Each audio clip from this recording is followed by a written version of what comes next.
आज जो हमारा टॉपिक है 12th में वो है लॉरेंज फोर्स। ठीक है ना। अभी हमने सोलेनॉइड हो गया, साइक्लोट्रॉन हो गया, बायोसेवर्ट वगैरह वगैरह ये सारी चीज़ें पढ़ ली थी। ठीक है। आज हम लोग पढ़ रहे हैं force on A charge particle in a magnetic field. Force on A charge particle in a magnetic field. Force on a moving charge particle in a magnetic field.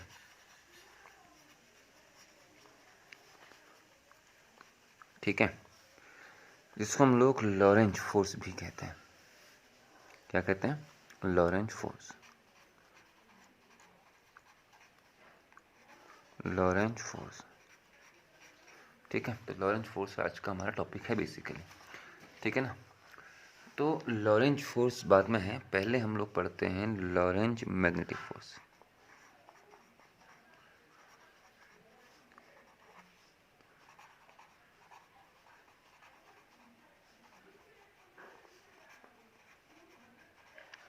ठीक है, लॉरेंज मैग्नेटिक फोर्स हम लोग start करने वाले हैं।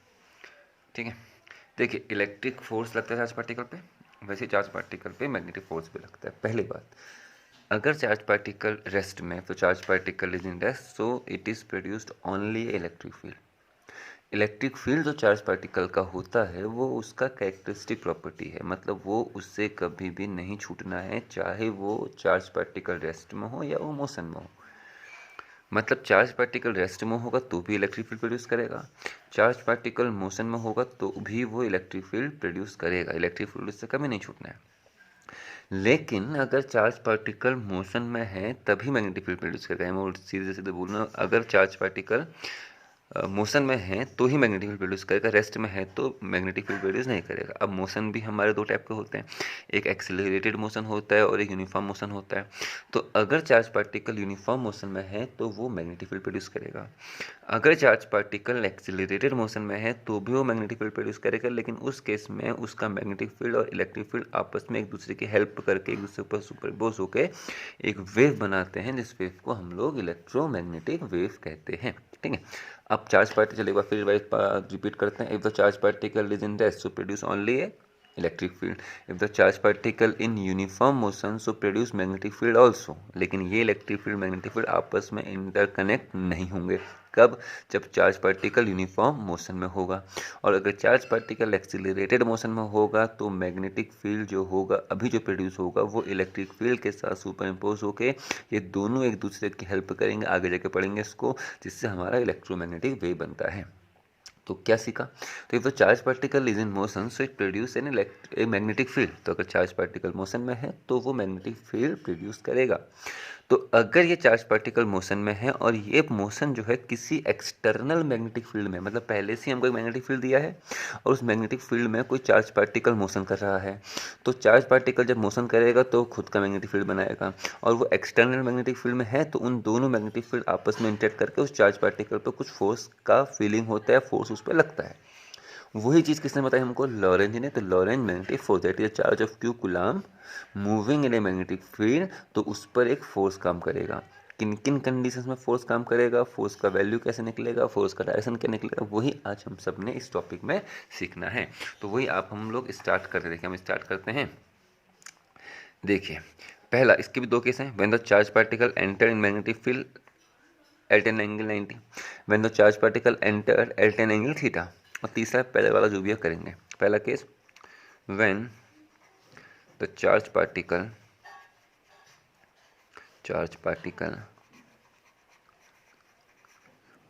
enter at an angle theta with the field या magnetic field से किस एंगल में एंटर कर रहा है? थीटा पे। ठीक है ना। अब देखिए क्या,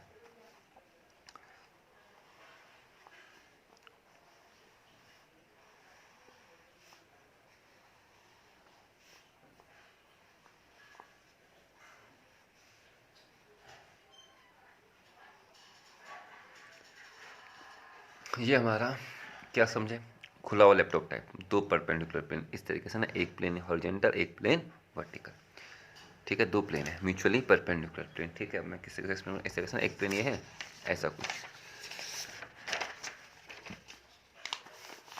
ये इस तरीके से दो प्लेन, एक प्लेन ये वाला, एक प्लेन ये वाला, तो म्यूचुअली परपेंडिकुलर है ये वाला प्लेन और ये वाला प्लेन म्यूचुअली परपेंडिकुलर है। ये दो प्लेन कट के एक लाइन पे कट करना है, दो प्लेन जब भी इंटरसेक्ट करेंगे लाइन में इंटरसेक्ट करेंगे, वो लाइन यहाँ पर है।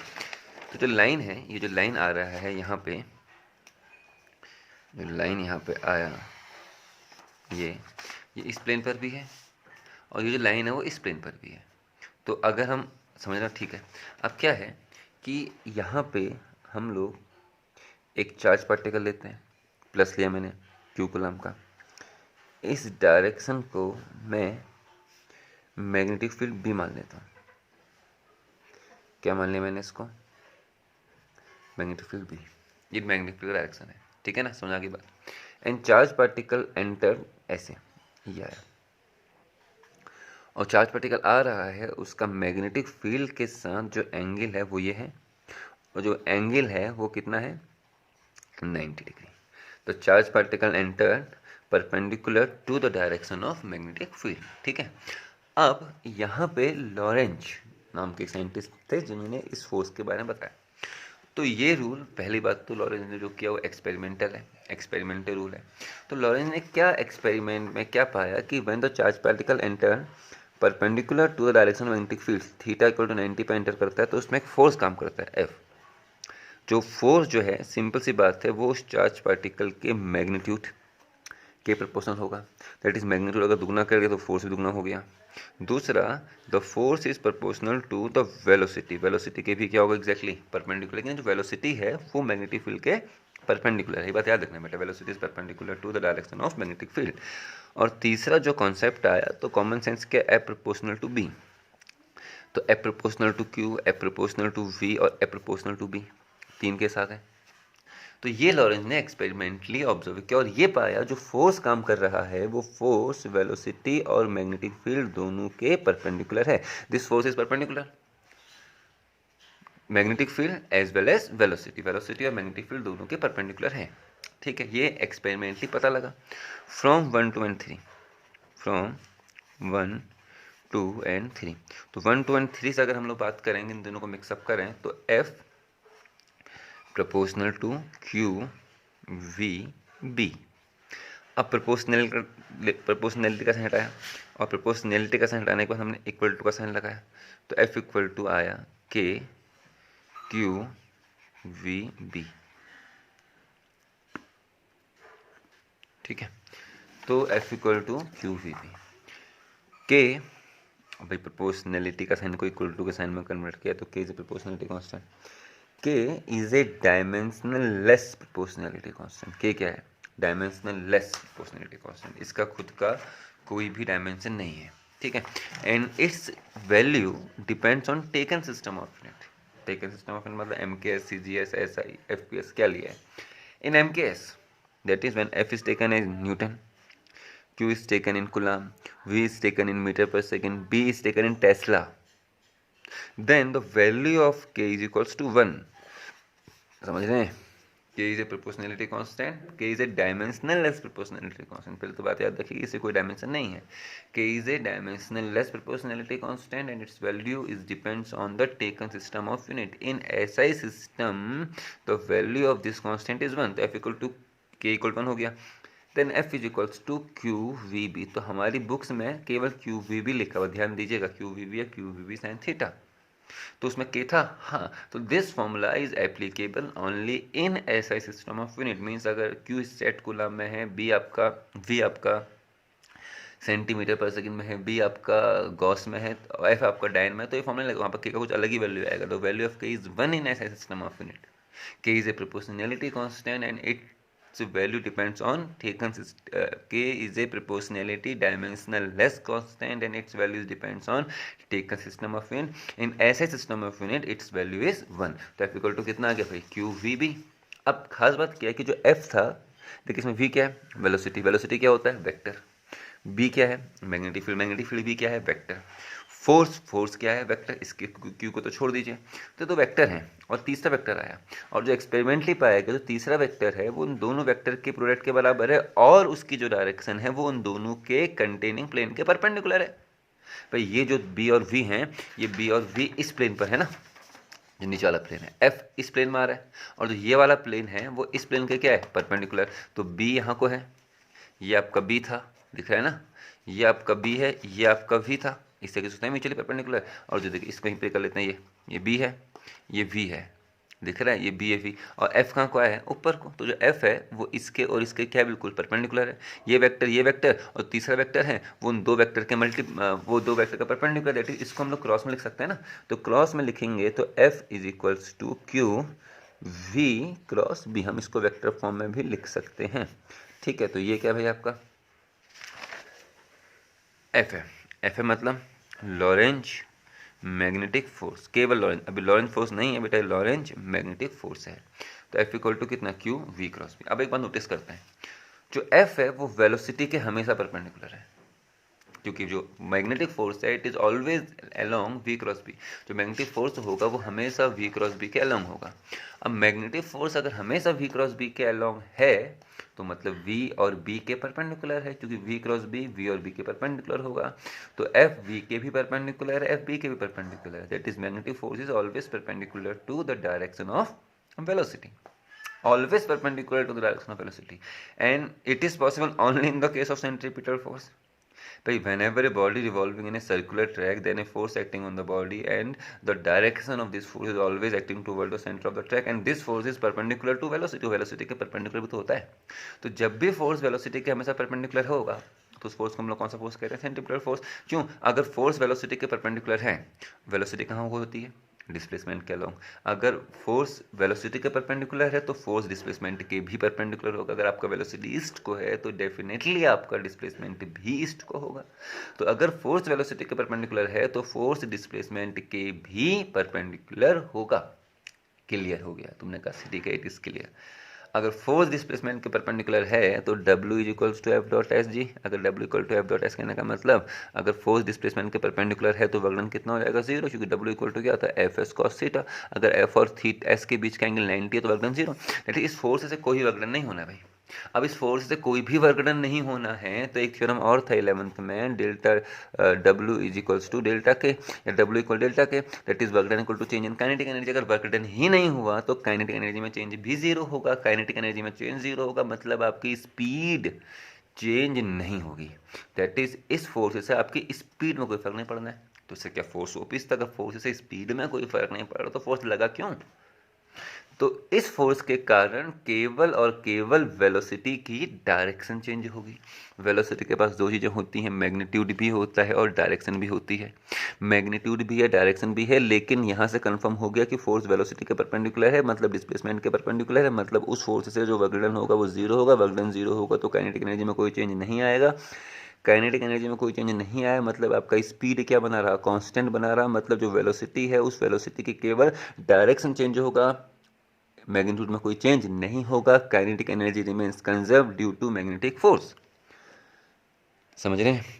और ये फोर्स हमेशा वेलोसिटी के परपेंडिकुलर है, तो this force acts as a centripetal force. तो इस फोर्स के कारण चार्ज पार्टिकल सर्कुलर ट्रैक में मोशन करना शुरू कर देगा या आर्क में मोशन करना शुरू कर देगा, लेकिन उसकी स्पीड में कोई फर्क नहीं पड़ेगा। और जब आर्क में मोशन करेगा तो हर पॉइंट पर स्पीड या वेलोसिटी का डायरेक्शन चेंज होगा। तो due to this force only the direction of the velocity change, kinetic energy remains conserve. सवाल पूछा जा सकता है, पूछते हैं कि so that due to Lorentz magnetic force या due to Lorentz force only due to Lorentz magnetic force kinetic energy of the charged particle remains conserved। Kinetic energy conserve रहता है, क्यों पूछा था? तो ये इस टॉपिक का खास था। तो it is Lorentz magnetic force. ठीक है, कब? व्हेन द चार्ज पार्टिकल, पहला केस है when the charge particle enter. पहला केस क्या है? When the charge particle enter and at an angle theta, at an angle theta, और थीटा किसका लिया बेटा हम लोगों ने? 90, मतलब perpendicular to the direction of magnetic field. Charge particle enter perpendicular to the direction of magnetic field. ठीक है,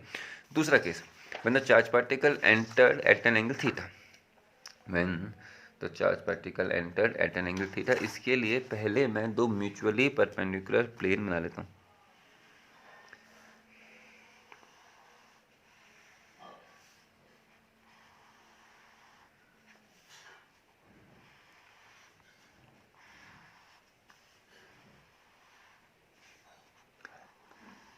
ठीक है, ये आ गया, देखिए आ गया ना। अब क्या है, ये आपका मैग्नेटिक फील्ड था, पॉजिटिव चार्ज है वो इस मैग्नेटिक फील्ड में एंटर करने वाला है। किस तरीके से कि जो उसकी वेलोसिटी है, ये दिख रहा है, ये वेलोसिटी बी के परपेंडिकुलर था, पहला केस था ना। लेकिन पहले इसके और इसके बीच का एंगल देखो, बी था, ये बी था, वी ऐसे एंटर किया था, ये बी था, वी ऐसा था, और ये फोर्स ऊपर लगा था ना। एक प्लेन ये वाला था और एक प्लेन ऐसा वाला ऊपर, लैपटॉप का ये वाला प्लेन स्क्रीन वाला, और ये कीबोर्ड वाला, ये कीबोर्ड वाला और स्क्रीन वाला म्यूचुअली परपेंडिकुलर है। अभी चार्ज पार्टिकल बी से 90 मारा था, पहला केस, अभी ऐसे एंटर करेगा नहीं, मतलब मैग्नेटिक फील्ड और वेलोसिटी के बीच का एंगल कितना होगा, थीटा। पहले वाले केस में कितना एंगल था, 90, अभी कितना है, थीटा। तो भाई ये एंटर क्या नहीं किया, तो इट इज़ वी, ये वी हो गया। और जो एंगल है वो मैग्नेटिक फील्ड से कितना है, थीटा। लास्ट टाइम थीटा कितना था, 90, अभी थीटा है। तो वी के हमने दो कंपोनेंट किए, एक मैग्नेटिक फील्ड के अलोंग और एक मैग्नेटिक फील्ड के परपेंडिकुलर। तो जो मैग्नेटिक फील्ड के अलोंग कंपोनेंट आ रहा है थीटा के अलोंग, वो वी का कौन सा कंपोनेंट होगा, पैरेलल। पैरेलल मतलब वो कंपोनेंट जो बी के अलोंग है, और किसके बराबर होगा, वी कॉस ऑफ थीटा। और वो कंपोनेंट जो v का b के परपेंडिकुलर है वो ये है, और जो ये कंपोनेंट होगा v साइन थीटा। देखिए पहला वाला केस जो था, when the charge particle enters perpendicular to the direction of magnetic field, क्योंकि ये चीज़ भी लॉरेंज ने एक्सपेरिमेंटली देख लिया था कि जब चार्ज पार्टिकल मैग्नेटिक फील्ड के पैरेलल मूव करेगा तो उसमें कोई फोर्स काम नहीं कर रहा था। जब चार्ज पार्टिकल मैग्नेटिक फील्ड के परपेंडिकुलर एंटर किया तभी उसमें फोर्स काम किया, और वो इस फोर्स का वैल्यू था। तो अगर चार्ज पार्टिकल थीटा एंगल पर एंटर करेगा तो क्या होगा, तो सर अगर थीटा एंगल पर एंटर करेगा तो वहाँ पर वेलोसिटी के दो कंपोनेंट आएंगे, एक in the direction of field, एक perpendicular to the direction of field. और जो फील्ड के अलोंग है उसके कारण कोई भी फोर्स काम नहीं करेगा, क्योंकि वो मैग्नेटिक फील्ड के पैरेलल है। फोर्स में कौन कंट्रीब्यूट करेगा, वेलोसिटी का केवल वो कंपोनेंट जो मैग्नेटिक फील्ड के परपेंडिकुलर है, और जो फोर्स काम कर रहा है वो काम करेगा इस तरीके से। ये कौन सा फोर्स है बेटा, आपका मैग्नेटिक फोर्स है। तो यहाँ पर देखिए केस 2 जो हमारा था, केस 2 क्या था, यहाँ पर लिखेंगे आप लोग, when the charge particle enter eight an angle theta, लेकिन थीटा नहीं 0 है, नहीं 180 है, नहीं 90 है। थीटा ना तो 0 है, नहीं 180 है, और नहीं 90 वाला केस हम लोग कर चुके हैं। अगर थीटा बी से 0 एंगल बनाता या 180 एंगल बनाता तो मैग्नेटिक फील्ड के पैरेलल होता। तो case 2 when the charge particle enter parallel to the direction at an angle theta. तो इन दिस केस जो मैग्नेटिक फोर्स काम करेगा, एफ एम बिल्कुल वही कॉन्सेप्ट है, तो F M proportional to Q, F M proportional to V, लेकिन कौन सा वी, वो वी जो मैग्नेटिक फील्ड के परपेंडिकुलर होता है, तो F M proportional to V sine theta. And सबसे last case F M proportional to जो रहा आपका बी रहा। अच्छा लास्ट टाइम वी था, वी क्यों था, क्योंकि सर वी पूरा का पूरा बी के परपेंडिकुलर था। अभी वी साइन थीटा क्यों लिया, क्योंकि इस वी का केवल एक कंपोनेंट ही बी के परपेंडिकुलर है, और वो कौन सा कंपोनेंट है, वो है V sine theta. V cos theta scene से बाहर चले गया क्योंकि मैग्नेटिक फील्ड के पैरेलल है। तो एफ प्रोपोर्शनल टू क्या रहा भाई, बी। वही केस फिर से जो करते हैं, 1 हो गया, ये 2 हो गया, और ये 3 हो गया, ठीक है। फ्रॉम 1 2 and 3, तो अगर मैं बात करूँ फ्रॉम 1 2 and 3, तो फ्रॉम 1 2 and 3 कहेंगे तो F M proportional to Q V sine theta into B, या F M is equals to एक प्रोपोर्शनैलिटी कांस्टेंट लगाएंगे K into V B sine theta, V B sine theta.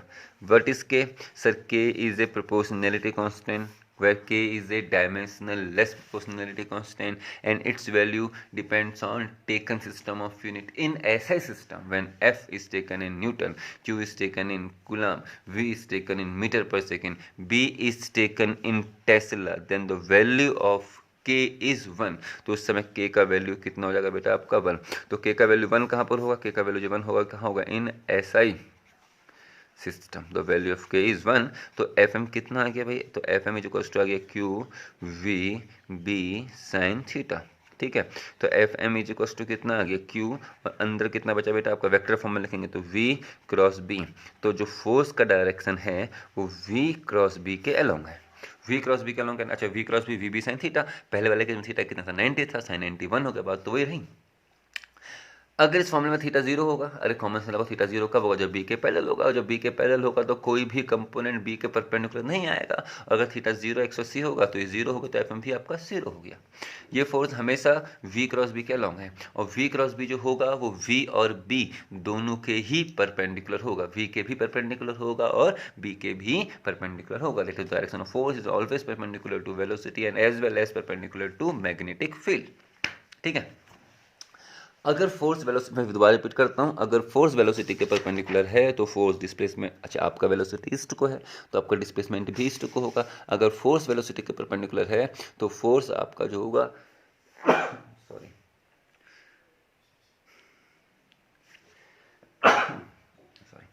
अगर force velocity के perpendicular है तो force displacement के भी क्या होगा परपेंडिकुलर। फोर्स और डिस्प्लेसमेंट एक दूसरे के परपेंडिकुलर हैं तो इनके बीच का एंगल होगा 90। तो work done due to magnetic force is always zero. अगर वर्क डन जीरो है तो चेंज इन काइनेटिक एनर्जी भी आपका जीरो होगा, और काइनेटिक एनर्जी में अगर कोई चेंज नहीं आया है तो इसका मतलब काइनेटिक एनर्जी रिमेन्स कंजर्व्ड। आपका स्पीड भी क्या रहेगा, कंजर्व्ड रहेगा, स्पीड में कोई भी चेंज नहीं आएगा ड्यू टू, समझ लो बात को, है ना। तो क्या चेंज होगा, only the velocity of the charge particle is change, केवल और केवल चार्ज पार्टिकल की वेलोसिटी ही चेंज होगी और कोई चीज़ चेंज नहीं होगी। तो पहला केस क्या था, when the charge particle enter perpendicular to the direction of field, मैंने गलती से पहले थीटा लिख दिया था, परपेंडिकुलर डायरेक्शन ऑफ फील्ड। और अगला केस क्या होगा, when the charge particle enter eight an angle theta. ये लॉरेंज मैग्नेटिक फोर्स है। अब हम लोग जिक्र करते हैं लॉरेंज फोर्स, यहीं पे आ जाएगा कौन सा फोर्स, लॉरेंज फोर्स।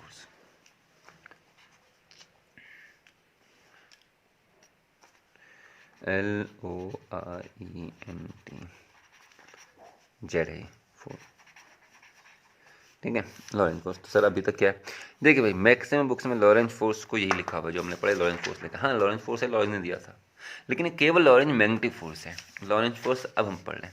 देखिए अगर किसी रीजन में इलेक्ट्रिक फील्ड और मैग्नेटिक फील्ड दोनों है, इमेजिन कीजिए अगर किसी रीजन में इलेक्ट्रिक फील्ड और मैग्नेटिक फील्ड दोनों है, मैग्नेटिक फोर्स के लिए तो कंडीशन है कि charge particle must be in velocity and this velocity is perpendicular to the direction of field. लेकिन इलेक्ट्रिक फोर्स के लिए कोई ऐसी कंडीशन नहीं है। अगर चार्ज पार्टिकल है और इलेक्ट्रिक फील्ड है then charge particle must be experience a force.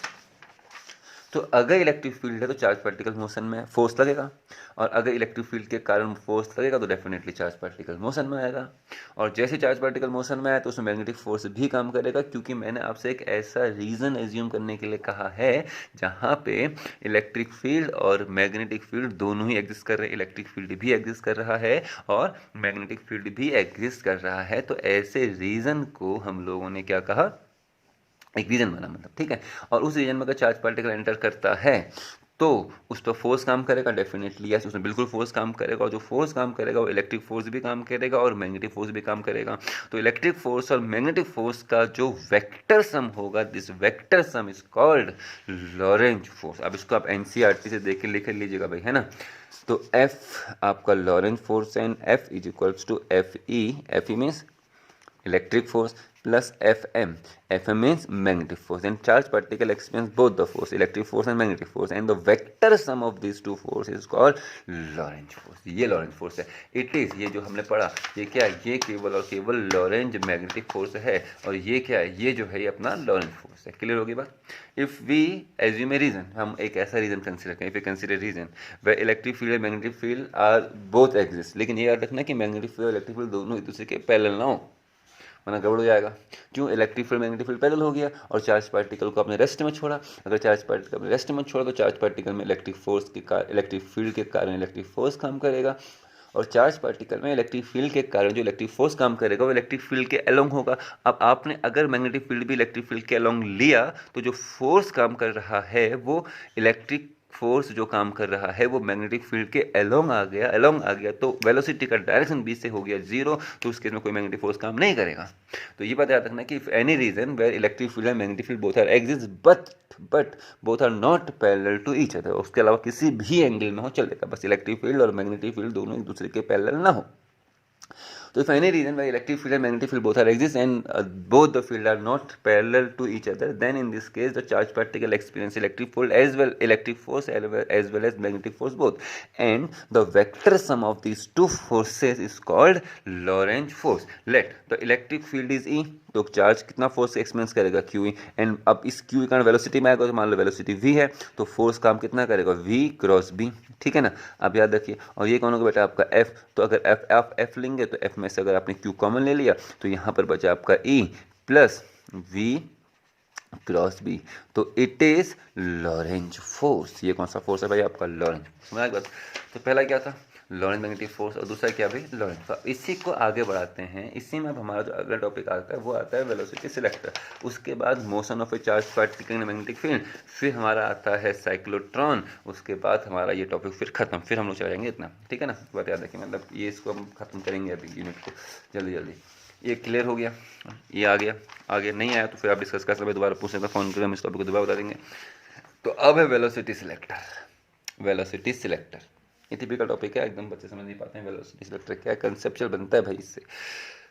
तो वेलोसिटी सिलेक्टर क्या है भाई, अगर कोई ऐसा रीज़न हम लोग लें जिस रीज़न में इलेक्ट्रिक फील्ड और मैग्नेटिक फील्ड दोनों हो, तुमने कहा सर बता तो दिया दोनों हो, तो लॉरेंस फोर्स काम करेगा। सुनो पहले, इलेक्ट्रिक फील्ड और मैग्नेटिक फील्ड दोनों हो और वेलोसिटी भी हो, अब वेलोसिटी हो गया जैसा भी अभी, electric field magnetic field and velocity they all are crossed each other. Crossed कहने का मतलब they all three are mutually perpendicular to each other, that is electric field magnetic field के, इलेक्ट्रिक फील्ड वेलोसिटी के, velocity magnetic field के, they all three are mutually perpendicular to each other, तीनों ही एक दूसरे के परपेंडिकुलर हैं। तो इस कंडीशन में V, E और B की एक पर्टिकुलर ओरिएंटेशन परपेंडिकुलर थे, एक पर्टिकुलर सेट और वेलोसिटी के एक पर्टिकुलर वैल्यू पर चार्ज पार्टिकल पे लगने वाला नेट फोर्स जीरो हो जाता है। और इसी कॉन्सेप्ट को लेके हम लोग वेलोसिटी सिलेक्टर बनाते हैं। वेलोसिटी सिलेक्टर, तो टॉपिक का नाम ही क्या बेटा हमारा, वेलोसिटी सिलेक्टर या वेलोसिटी फिल्टर।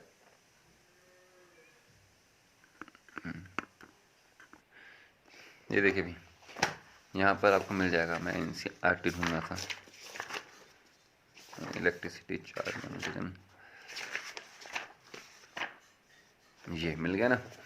तो भाई velocity selector, motion in combined electric and magnetic field, ठीक है। ये कौन सा फोर्स हो गया, लॉरेंज फोर्स। लॉरेंज फोर्स इसने यहाँ कहीं भी एक्सप्लेन किया, ये करेंगे अभी, ये छूटा इसको, इसके बाद इस टॉपिक को इसके बाद करेंगे, ठीक है ना। ठीक है, तो छोड़िए, तो हमारा टॉपिक क्या है, वेलोसिटी सिलेक्टर, ठीक है। इसको हम लोगों ने करना है, ध्यान दीजिएगा, आसान टॉपिक है।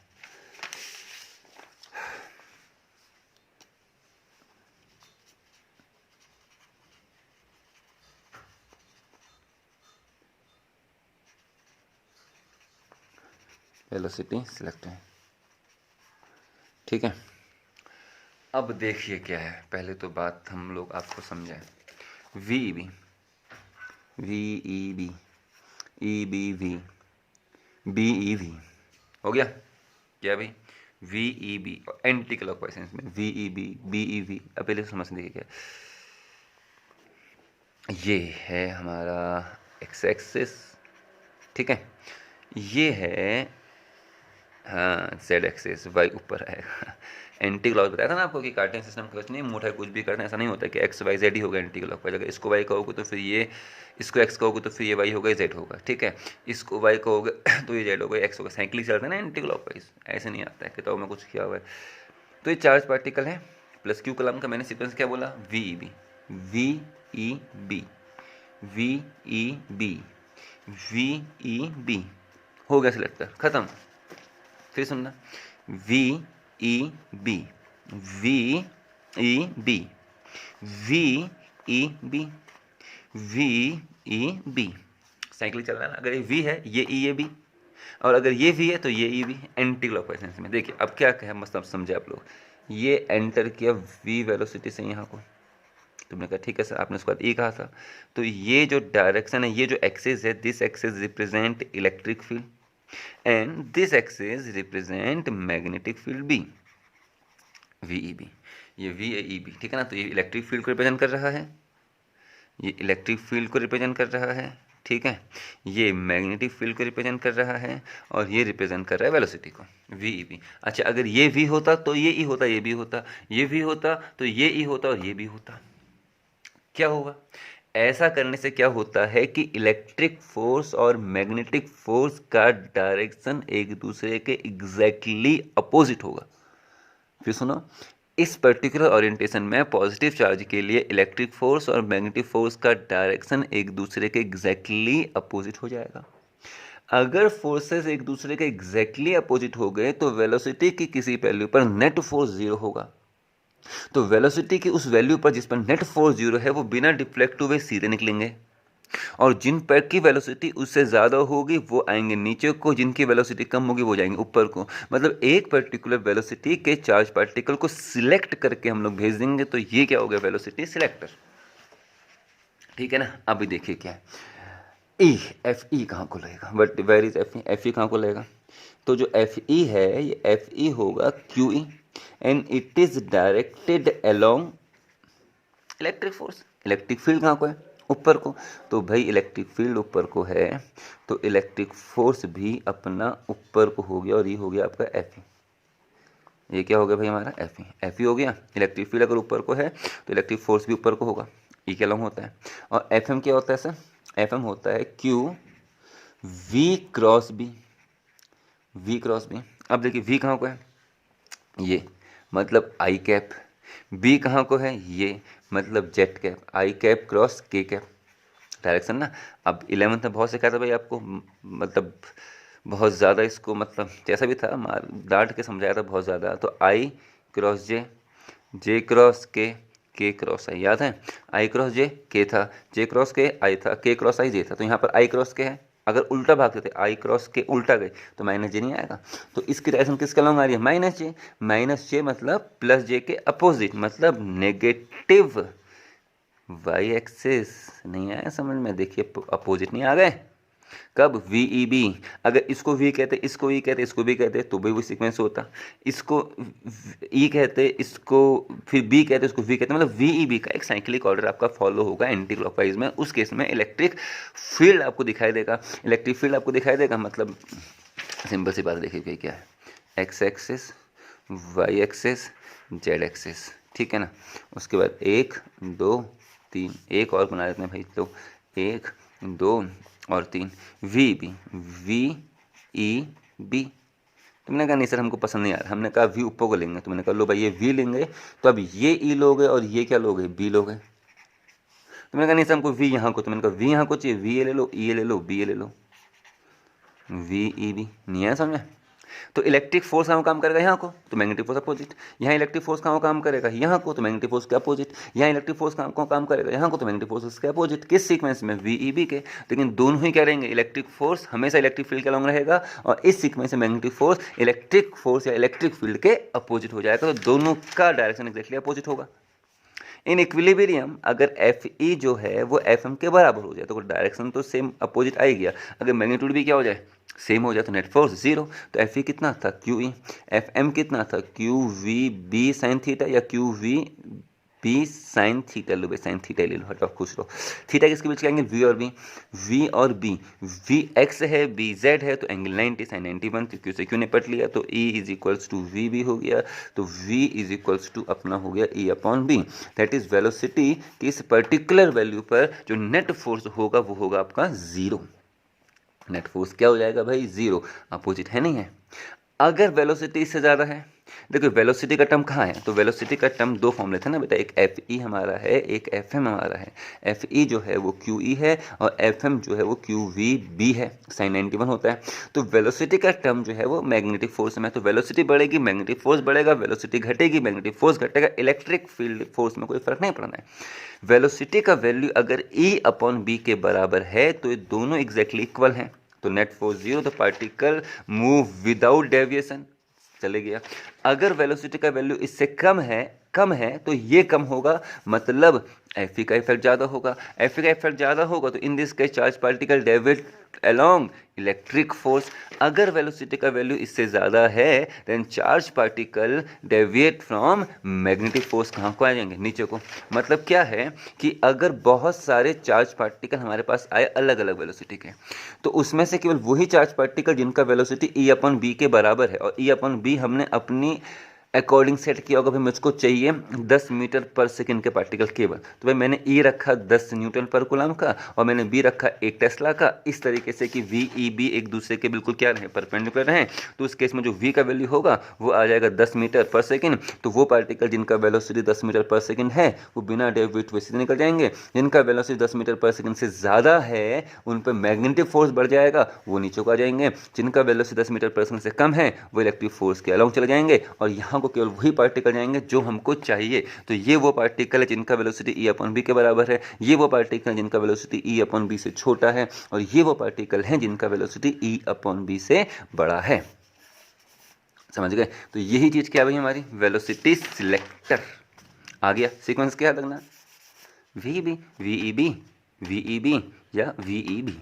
और इलेक्ट्रिक फोर्स कहाँ काम करेगा? इलेक्ट्रिक फील्ड के अलावा मैग्नेटिक फोर्सेस के अपोजिट दिखा दो, एंड इक्विलिब्रियम दोनों क्या होंगे? बराबर होंगे। तो ये क्या भाई? Velocity selector. ठीक है, तो इतना ही करते हैं। कल के टॉपिक में हम लोग पढ़ेंगे साइक्लोट्रॉन के बेसिक कॉन्सेप्ट, यानी कि मोशन के बारे में। मोशन ऑफ ए चार्ज पर मैग्नेटिक फील्ड आ गया, लॉरेंट फोर्स आ गया, के का वैल्यू क्या है? 1। क्या है? Dimensionless proportionality constant, its value is 1 in SI system of unit. Force is always perpendicular to velocity, force is always perpendicular to velocity, then always perpendicular displacement, तो work done by this force is 0, then kinetic energy remains unchanged. ठीक है, that is इस force से केवल और केवल speed, इस force से केवल और केवल वेलोसिटी की डायरेक्शन में चेंज आएगा, इस स्पीड में कोई फर्क नहीं पड़ेगा। और इस फोर्स को, और ये फोर्स हमेशा वेलोसिटी के परपेंडिकुलर है, तो it is act as a centripetal force and charge particle must be revolve in a circular track if the velocity is exactly perpendicular to velocity. हम लोग कल के टॉपिक में डिस्कस करेंगे भाई। ठीक है ना? चलिए भाई आज इतना ही करते हैं। Thank you.